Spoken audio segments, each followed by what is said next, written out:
Praise the lord. బలవంతుడును అధిక శక్తి సంపన్నుడైన యేసుక్రీస్తు ప్రభుల వారి పరిశుద్ధ శుభనామములో మీరును బలవంతులై శక్తివంతులుగా ఉందురుగాక. ఈ దినపు యేసయ్య జీవపు మాట. కొరింథీలకు రాసిన మొదటి పత్రిక 16వ అధ్యాయం 13వ వాక్య భాగము. బలవంతులై ఉండుడి.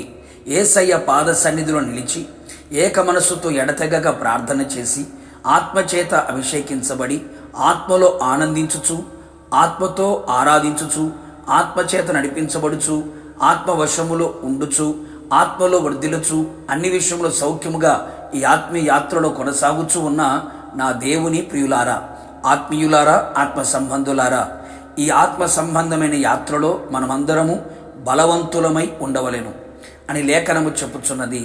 అవును ప్రియులారా, మనం ఏ విషయములలో కూడా బలహీనులుగా ఉండకూడదు. మన బలహీనత సాతానుకి ఆయుధముగా మారకూడదు. అందుచేత మనము అన్ని విషయములలో ఆత్మ సంబంధముగా బలము కలిగిన వారమై ఉండేదము. ఇశ్రాయేలు దేవుడు తన ప్రజలకు బలమును పరాక్రమమును అనుగ్రహించువాడై ఉన్నాడు కదా. యేసయ్య ద్వారా, యేసయ్య వలన మనము బలము పొందుకొని బలవంతులమై ఉండేదము.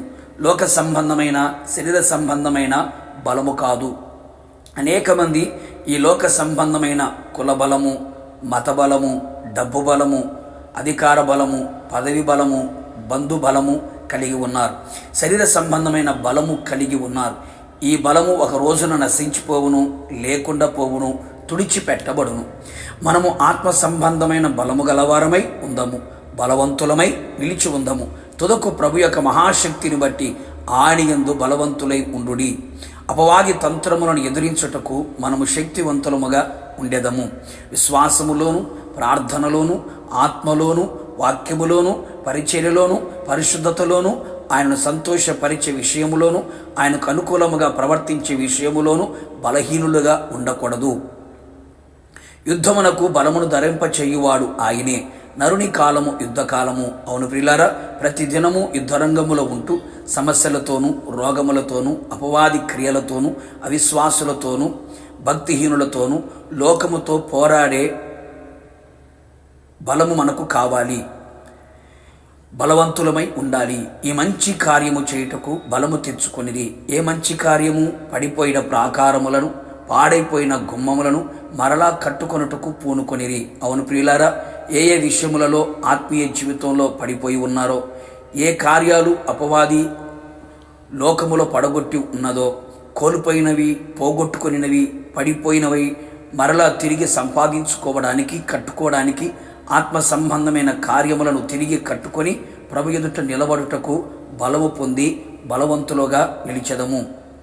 ఆత్మీయ ప్రయాణములో అలయక పరిగెత్తునట్లు, సమస్యలక నడుచున్నట్లు నూతన బలము పొందుకొని బలవంతులమై ఉందము. అందుచేత దేవుని కృప వలన, అభిషేకము ద్వారా అధిక బలము పొందేదము. ఆయనందు ఆనందించి బలమును అనుభవించదము. ఆయన వాక్యము ద్వారా, ఉపదేశము ద్వారా బలవంతులమై ఉందము.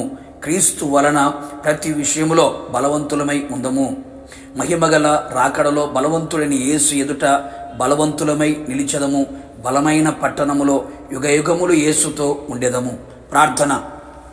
కృపా కనికరము కలిగిన మా ప్రియ పరలోకపు తండ్రి, నీ పరిశుద్ధమైన పాదములకి కోట్లాది స్తోత్రములు. నమ్మదగిన దేవుడు, మంచి దేవుడు, నీ ప్రజలు బలవంతులై ఉండాలి అని మీరు కోరుకున్న దేవుడు ప్రభా, మీకు స్తోత్రం.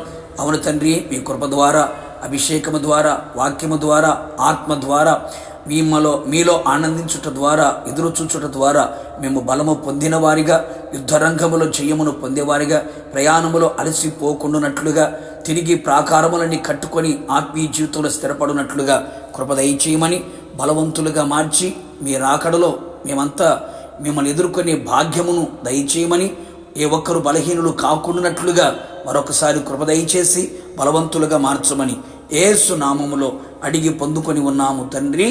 ఆమేన్. నిశ్చయముగా మీరును మీ కుటుంబ సభ్యులందరూ క్రీస్తులో బలవంతులై ఉందురు గాక.